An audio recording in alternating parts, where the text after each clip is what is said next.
Эхо твоего города вместе с радио «Эхо Москвы».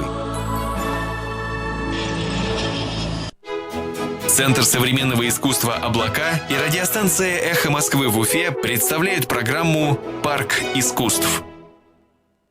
Дорогие друзья, добрый день. В эфире программа «Парк искусства». Я ее ведущий, руководитель проекта «Парк искусств» Центра современного искусства «Облака» Валериан Гагин. Каждый раз в нашей студии люди, чьи идеи, чьи проекты делают нашу жизнь лучше. Сегодня у нас в гостях Яна Ванюшева, руководитель Башкирского регистра доноров костного мозга. Мы будем говорить об острой, сложной теме, которая крайне важна для общества, крайне важна для людей, которые тяжело больны гематологическими, онкологическими заболеваниями и нуждаются в донорстве костного мозга. Мы поговорим с Яной о том, что это такое, чем занимается регистр, как он помогает людям выжить. Яна, добрый день. Здравствуйте. Яна, расскажите, пожалуйста, о том, чем занимается ваш регистр доноров костного мозга, так в общих чертах. Регистр доноров костного мозга, он необходим для оказания помощи взрослым и детям, которые нуждаются в трансплантации костного мозга. То есть он нужен для того, чтобы пациенту найти донора. То есть ваш регистр собирает информацию о тех людях, которые потенциально готовы стать донором. Я правильно понимаю? Да, это база добровольцев, которые когда-нибудь в случае необходимости готовы поделиться своими стволовыми клетками. То есть эти люди приходят к вам, как вообще вы их находите? В соцсетях или по объявлениям они приходят к вам и свои клетки отдают вам, да, на хранение? Да, мы проводим просветительские акции, мероприятия, лекции по различным предприятиям, по учебным, например, заведениям среди студентов.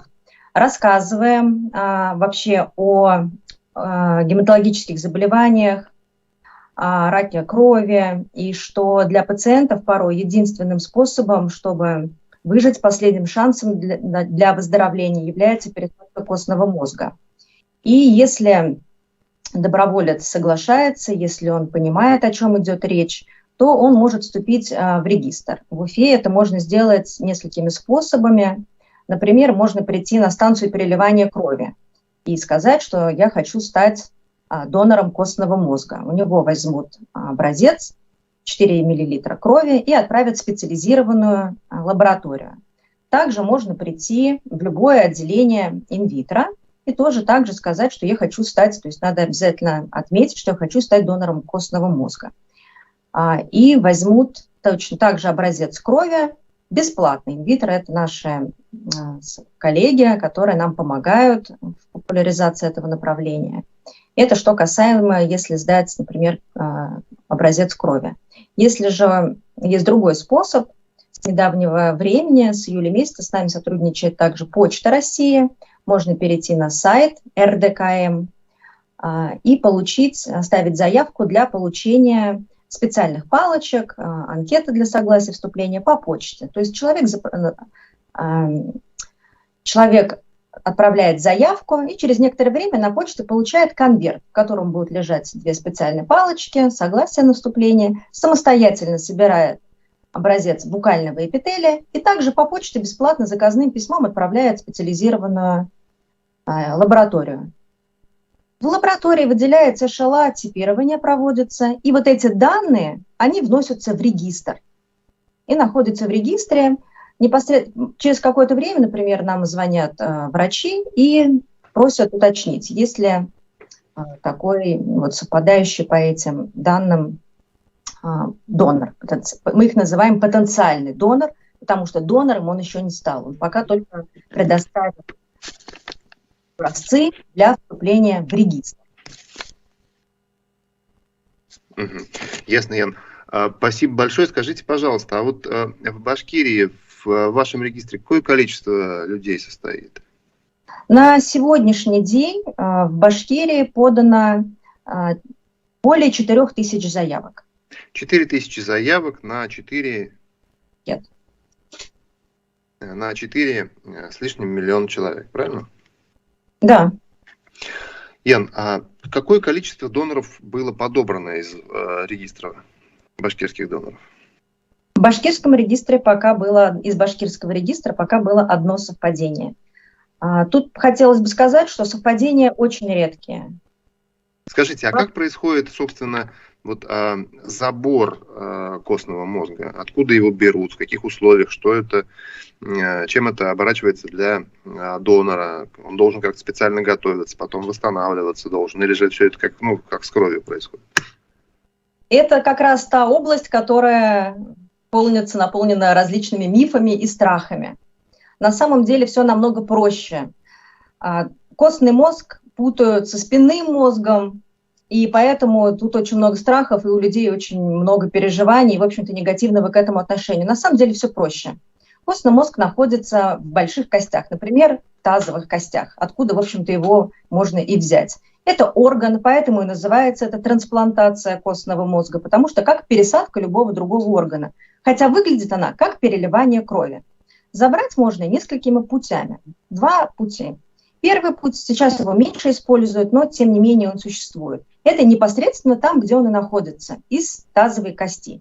Под общим наркозом донору делаются несколько проколов и забирается 3% от общей массы костного мозга. Выглядит он такой же, как мешочек с кровью. Собирается и отправляется непосредственно пациенту, который получает ее через капельницу. Второй способ, более распространенный, это забор из венозной крови. То есть донор находится в донорском кресле, из одной вены у него собирают кровь специальным аппаратом, отделяются стволовые клетки, собираются для пациента, а кровь возвращается обратно донору. Но процедура эта вся занимает чуть больше времени. Например, если брать из тазовой кости, то это минут 40, а если мы берем таким способом из крови, то это занимает около 4-5 часов. При этом донор в сознании, он может смотреть телевизор, читать книгу, находиться в соцсетях, то есть он подвижен, ему, в общем-то, достаточно комфортно. Забирают около 3-5% от общего количества костного мозга, и он восстанавливается спустя неделю, максимум месяц.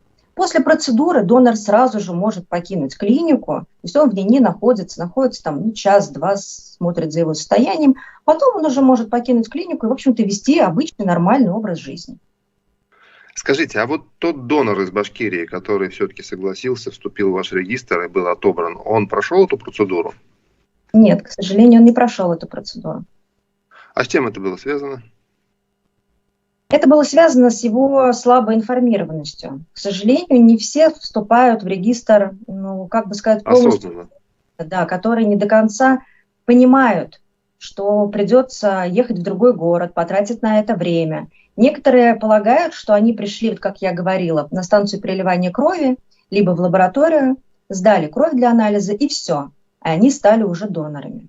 Нет, они еще стали только потенциальными донорами. Именно об этих вещах мы рассказываем на наших акциях, на наших лекциях. Я правильно понимаю, что в случае, если совпадает ДНК, которая необходима для пациента, тогда донору необходимо куда-то переехать, поехать на время в клинику и там всю эту процедуру организовать, а не на нашей станции переливания крови обычной, да? Нет, конечно. За здоровьем донора и за его состоянием во время этих донаций очень пристально и внимательно следит регистр. И наши доноры, состоящие в Башкирском регистре доноров костного мозга, они отправляются в Петербург. За счет регистра донор никогда не платит. То есть он туда, его проезд, проживание, питание и медицинское обследование, все за счет регистра. Если происходит забор из тазовой кости, то донор проводит там чуть меньше времени. Если же это забор из венозной крови, то там предшествует этому забору 4-дневная подготовка. Донору вводят препарат, который немножечко усиливает выброс стволовых клеток из кости в кровь. И поэтому на 4 дня эта процедура становится дольше, он на 4 дня больше находится в Санкт-Петербурге. На это время оставляют больничный. Спасибо. Скажите, но все-таки меня не оставляет равнодушным судьба того человека, которому требовалась пересадка костного мозга и который не получил донорского материала в Башкирии. Как сложилась судьба этого пациента? Дело в том, что этот вопрос вообще анонимный, И если даже произойдет пересадка, то о том, чем она закончилась, и встретиться донор и реципиент могут спустя только 2 года. Это делается и для защиты донора, чтобы на него не могли оказывать какое-то воздействие, если вдруг он передумает по каким-то обстоятельствам. А донор может передумать на любом этапе. Поэтому нам неизвестна его судьба. Но если вдруг вот такая пересадка происходит все-таки, да, донор едет и делится своими стволовыми клетками, то шанс на выздоровление у пациента сейчас около 85%, даже больше. То есть это тоже можно, в общем-то, победить. Ну да, мы вот буквально недавно были свидетелями достаточно громкого такого пациента, да, борьбы пациента за жизнь. Это когда Тиньков, собственно, лечился от онкологии. Скажите, Ян, а какое количество людей сегодня в России нуждаются в пересадке костного мозга? И вообще те люди, которые болеют вот такими сложными, по сути, фатальными заболеваниями?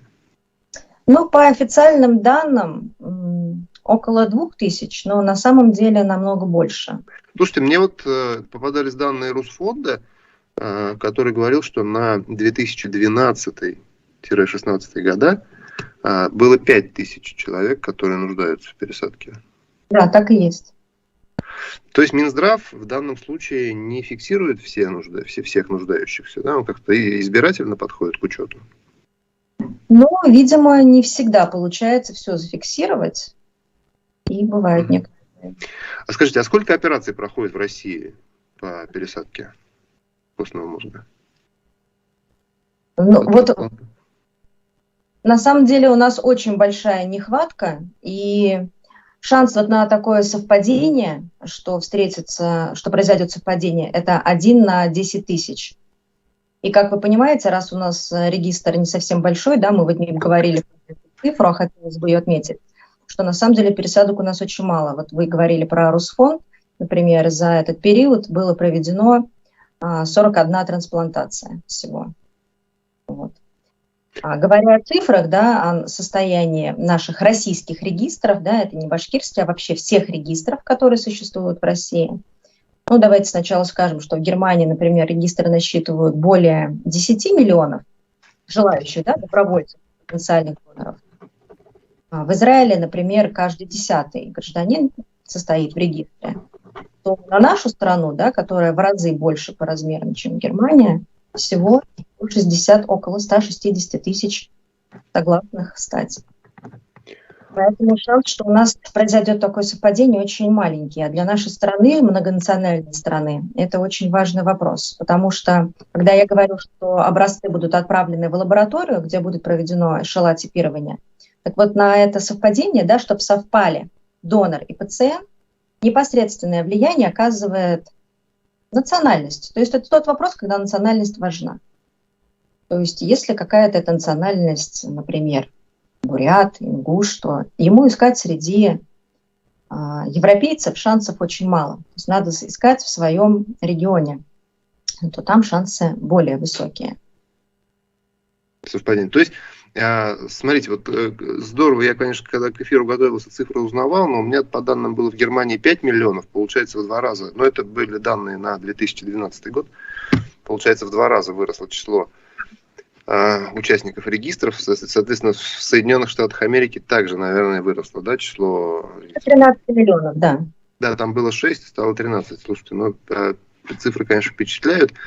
А у нас история регистров насчитывает, наверное, помладше они или примерно одновременно запустились? Ну, в общем-то, нет, запустились мы одновременно, но 90-е годы нас очень откатили назад, тормознули. То есть мы в этом направлении развивались прям... очень слабо, очень медленно. Ну и потом я помню, что у нас генетика была продажной девкой империализма, если я не ошибаюсь, весь 20 век. И поэтому, наверное, мы особо-то ей не занимались благодаря вот тому празднику, который вчера прошел. Ян, скажите, а вот те пациенты, которые в России нуждаются в пересадке костного мозга, в трансплантации, они, получается, сегодня вынуждены искать себе доноров среди вот тех регистров, которые есть в Германии, в Израиле и в Штатах? Да, конечно. Сначала они обращаются в российские регистры, Если не удается найти донора, то приходится обращаться в зарубежные регистры. Ну, во-первых, ситуация осложнилась тем, что ковид, да, эпидемия, и очень тяжело это все последние 2 года, как бы это еще усугубило ситуацию. Но тут еще и вопрос материальный. Чтобы только посмотреть совпадение, например, если мы звоним в Германию и просим, посмотрите, пожалуйста, есть ли у вас такой потенциальный донор, да, если может такое совпадение произойти, то только чтобы они посмотрели, необходимо заплатить 6 тысяч евро. Вот. И если вдруг произойдет, что все-таки, да, есть подходит, есть подходящий донор, то дальше на его активацию, активация это подразумевает его приезд, да, забор, проживание, то на сегодняшний день все это вместе выходит около более 18 тысяч евро. Мало какая семья обладает такими средствами, может себе такое позволить. Конечно, вы, наверное, зачастую видели, организовывают сборы для детей, и детям порой удается собрать необходимую сумму. Мне бы хотелось сказать, что таким заболеванием, как рак крови, болеют не только дети, но и взрослые. Нет такого возраста, когда можно выдохнуть и сказать: «О, меня пронесло». Нет, заболеть можно в любом возрасте. И собрать такую сумму взрослому, это очень тяжело. Ну да, ну и плюс, наверное, еще клиника, работа, обслуживание в стационаре. Все это стоит. Около 22 тысяч евро на сегодняшний день. 22 тысячи евро стоит. Скажите, а вот в России регистры костного мозга, доноров костного мозга, они существуют за счет средств бюджета, есть какие-то ассигнования, или же это благотворители финансируют, или какие-то там... В России есть несколько регистров, например, есть например, в Кировский регистр, да, который при Кировском центре трансплантологии. Вот. А есть регистры, например, как Башкирский регистр, да, который учрежден национальным регистром, о котором вы сегодня говорили, доноров костного мозга Васи Перевозчикова, и он живет за счет средств Русфонда. Поэтому, если произойдет совпадение в нашем регистре, то наш донор, понятно, что его тоже надо, да, перевести, как я уже говорила, он будет оплачен Русфондом. Вот. Если же, например, произошло совпадение в Кировском регистре, то донор поедет за счет средств семьи пациента. То есть у нас, я вот тоже выяснял эту информацию, у нас в России существует порядка 5, по-моему, регистров, да, и для того, чтобы понять, есть ли у нас на территории России донор, нужно сделать запросы во все 5 регистров. Да, надо сделать запросы во все регистры. Хотя, логично было бы, наверное, иметь какую-то единую базу. Что мешает? Ничего, в общем-то, ничего не мешает, кроме, наверное, бюрократических моментов, которые, можно сказать, что сейчас они решаются. И есть и законодательные разработки, да, которые позволят, наверное, мы надеемся на это, все-таки объединить это все в одну базу. Но, тем не менее, знаете, вы говорили про Тинькова, который вот сейчас тоже создал свой регистр. Регистры между собой в любом случае не соперничают.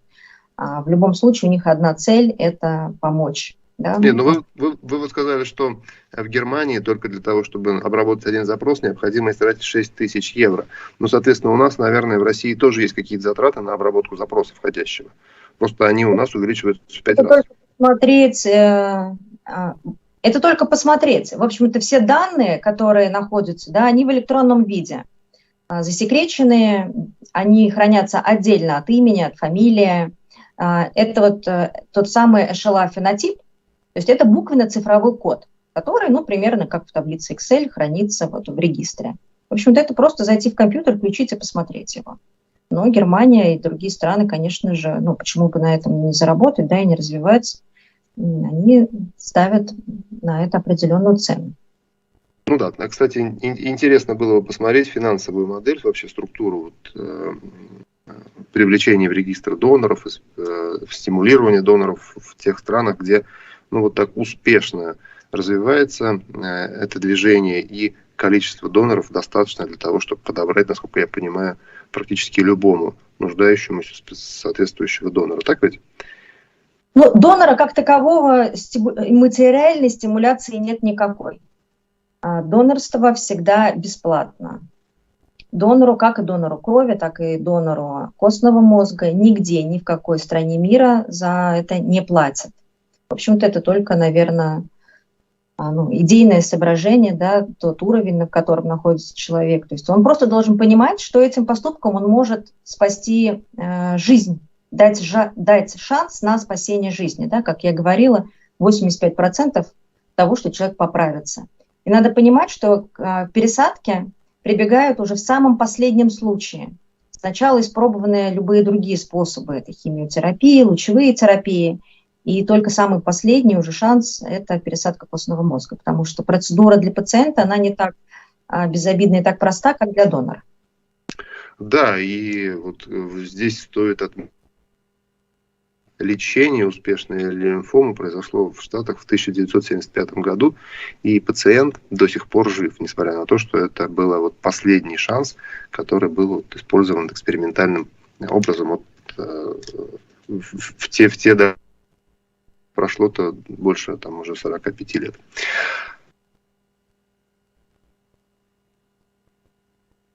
Вы у меня пропали. Алло.